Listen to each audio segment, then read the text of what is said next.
Portanto, na primeira parte que a gente tratou aqui da nossa responsabilidade por esse desempenho, né, de atividade de risco, a gente trabalhou ali a nossa atividade normalmente desenvolvida e, além disso, ponderando que a gente aplica aqui, nesse caso do parágrafo 1º do 927, a nossa teoria do risco criado.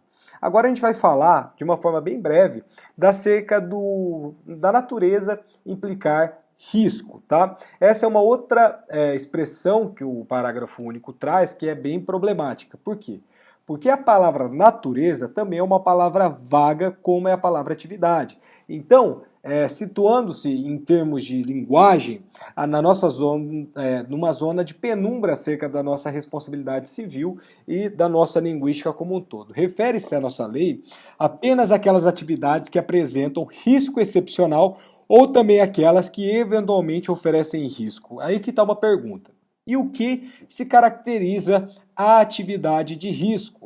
Então, parte da doutrina se declina no sentido de que a atividade que dá origem à responsabilidade objetiva é apenas aquela atividade que contém uma intensa possibilidade de dano, acentuada potencialidade lesiva fora dos padrões comuns, como as que, por exemplo, exploram atividades de produtos explosivos, radioativos, tóxicos, enfim, inflamáveis, nucleares e outras atividades que importam em risco excepcional. Mas não nos parece o melhor entendimento, uma vez que adotar essa primeira corrente seria regredir a nossa teoria do risco excepcional que a gente já trabalhou na semana passada.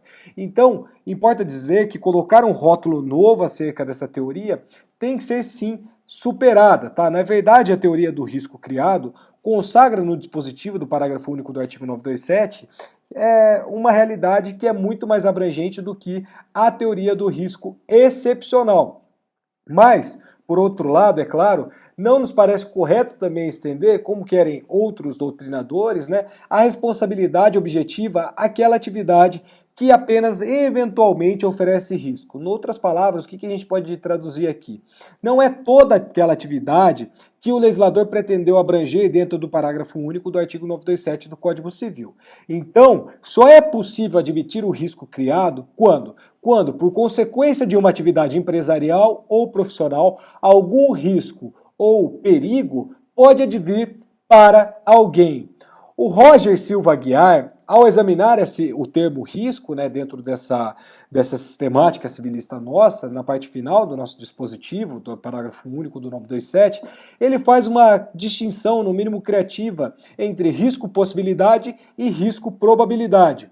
No primeiro, que é o risco-possibilidade, o risco será apenas uma possibilidade de dano que a atividade humana traz íncita em si e que pode ser erigida ali a uma condição de responsabilidade objetiva pelo legislador. Então ele é relativo à assunção dos prejuízos causados a outrem em razão da prática de uma determinada atividade que traz em si a própria possibilidade de causação do dano. Então, em tais situações desse risco, possibilidade, para que o agente venha responder de maneira objetiva, a hipótese necessariamente terá que estar instituída ali dentro da nossa legislação, ou seja, tem que ter uma previsão legal conforme previsto na segunda parte do artigo, tá?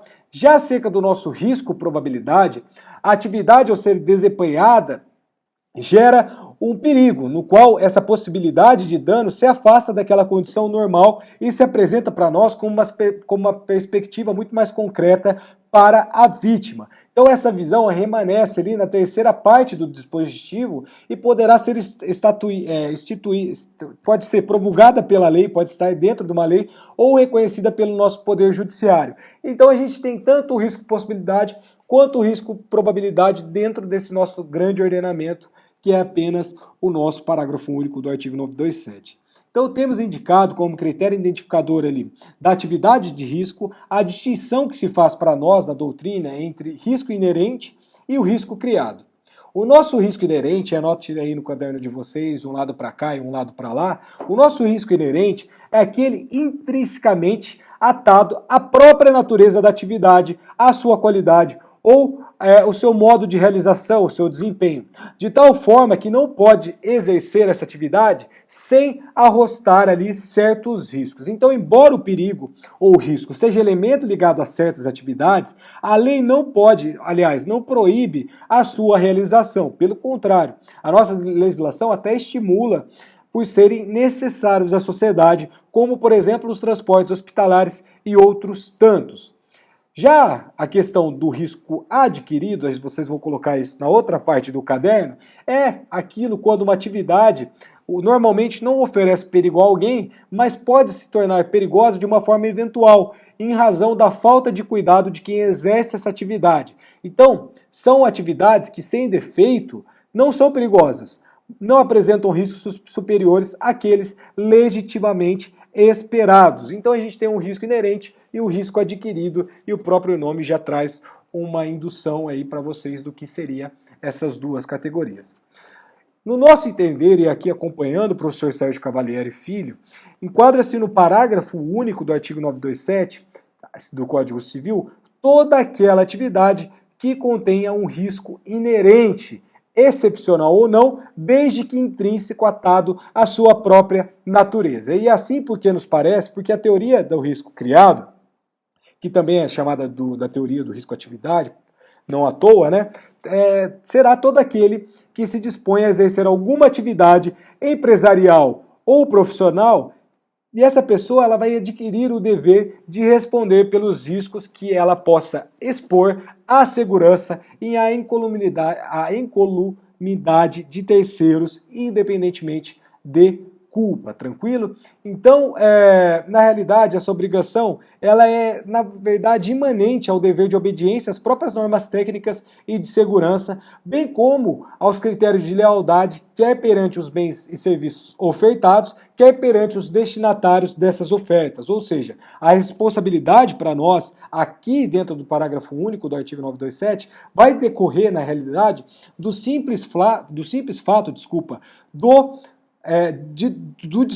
de dispor alguém a realizar determinados serviços. O fornecedor ele vai passar a ter, portanto, o poder de garantir dos serviços que ele oferece, respondendo pela segurança desses mesmos serviços. Em conclusão, há no parágrafo único do artigo 927 uma norma aberta de responsabilidade civil objetiva que transfere para a doutrina e para a jurisprudência a conceituação de tentar conceituar na realidade, né, o que seria atividade de risco no caso concreto. Então não há nada a priori como especificar exclusivamente a questão de quais são essas atividades de risco, mas a gente pode adotar, em face da teoria do risco criado, o critério do risco inerente como elemento orientador para nós, doutrina e jurisprudência. Então a natureza da atividade é que irá determinar para nós, no caso concreto, a sua propensão à criação do risco. Por exemplo, uma empresa que comercializa flores, peças de vestuário ou comestíveis, por exemplo, normalmente não oferece risco inerente, mas a sua atividade pode se tornar perigosa à medida que se expandir e colocar veículos nas ruas para fazer entregas, transporte de mercadorias, etc. Galera, vidinho de hoje curto, objetivo. Espero que vocês tenham gostado dessa nova metodologia que eu estou adotando, de vídeos mais curtos, mais concretos, mais objetivos, porque querendo ou não a gente está em AD, eu sei que às vezes é um porre ficar me escutando, mas muito obrigado pela aula de hoje, a gente volta aí na semana que vem e se cuidem, viu? Lavem as mãos, fiquem bem todos e todas aí e até a próxima. Abração!